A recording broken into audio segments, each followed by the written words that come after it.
मागच्या काही दिवसांपासून महिन्यांपासून पुणे एका प्रकारामुळे जरा जास्तच चर्चेत आहे। लव्ह अफेअर्स अर्थातच विवाहबाह्य संबंध।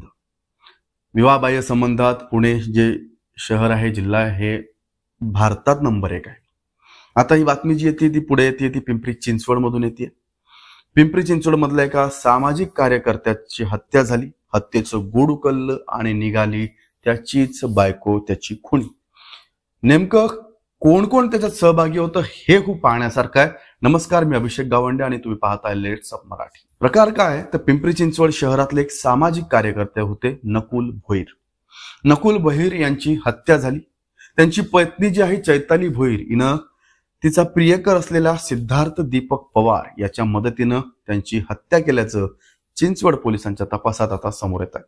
पोलिसांनी या प्रकरणी चैताली आणि तिचा प्रियकर सिद्धार्थ पवार या दोघांना अटक केली। मात्र प्रकरण काय तर पाहूयात।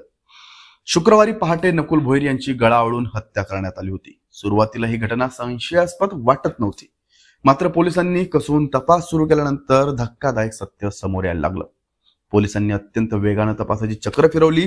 तपासादरम्यान पोलिसांना नकुलची पत्नी चैताली हिच्यावर संशय आला। पोलिसांनी तिच्याकडे कसून चौकशी केली। तिनं त्या खाक्या दाखवताच कबुली दिली की मीच हत्या केली म्हणून। आणि मग चैतालीनं प्रियकर सिद्धार्थ पवार याच्या मदतीनंच नकुलचा खून केला असं नंतर समोर आलं। पहिले चैतालीनं हा दावा केला होता की मी एकटीनेच हा खून केलाय, मात्र त्यात नकुल सहभागी असल्याचं नंतरच्या तपासात, आजच्या तपासात समोर येत आहे। मग पोलिसांनी तत्काळ कारवाई केली आणि सिद्धार्थ दीपक पवार यालाही बेड्या ठोकल्या। पोलिसांच्या माहितीनुसार नकुल भोईर हे पत्नी चैताली हिला वारंवार काही गोष्टींहून हटकत होते। नकुल तिला मद्यपान न करण्याबद्दल, परपुरुषांसोबत न फिरण्याबद्दल आणि कर्ज न काढण्याबद्दल समजावत असायचे।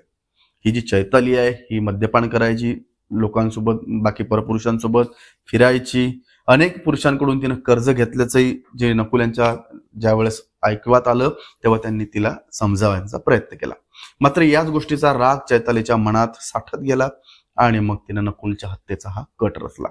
आता हा जो प्रियकर आहे हा सुद्धा नकुल यांचा एक मित्रच असल्याची माहिती समोर येते। मित्राच्याच पत्नीशी अफेअर आणि नंतर त्याच मित्राच्या पत्नीशी संगनमत करून मित्राचा खून, एवढं हे प्रकरण गंभीर आहे। आता याच्यात ही जे नकुल आहेत यांची इच्छा काय होती बघा। ज्या पत्नीनं त्यांचा जीव घेतला त्याच पत्नीला नगरसेवक करण्याची त्यांची इच्छा होती। मृत नकुल भोईर यांचा सामाजिक कार्यात मोठा वाटा होता। त्यांनी मराठा क्रांती मोर्चाच्या अनेक उपक्रमांमध्ये जिकरीनं सहभाग घेतला। विविध संघटना असतील, राजकीय नेते असतील, त्यांच्याशी देखील त्यांचे जवळचे संबंध होते। नकुल यांनी सामाजिक कार्याचा वारसा पुढे चालवण्यासाठी आपल्या पत्नीला नगरसेवक बनवण्याचं ठरवलंही होतं। यासाठी येणाऱ्या पिंपरी चिंचवड महापालिकेच्या निवडणुकांत ते त्यांच्या पत्नीला निवडणुकीत उभे देखील करणार होते। मात्र त्याआधीच संपूर्ण कुटुंब उद्ध्वस्त झालं। त्यांच्यासह त्यांच्या स्वप्नांचाही चुराडा झाला। आपल्या अवतीभोवती असे प्रकरण भरपूर घडतायत, मात्र आपण सर्वांनी सावध राहिलं पाहिजे।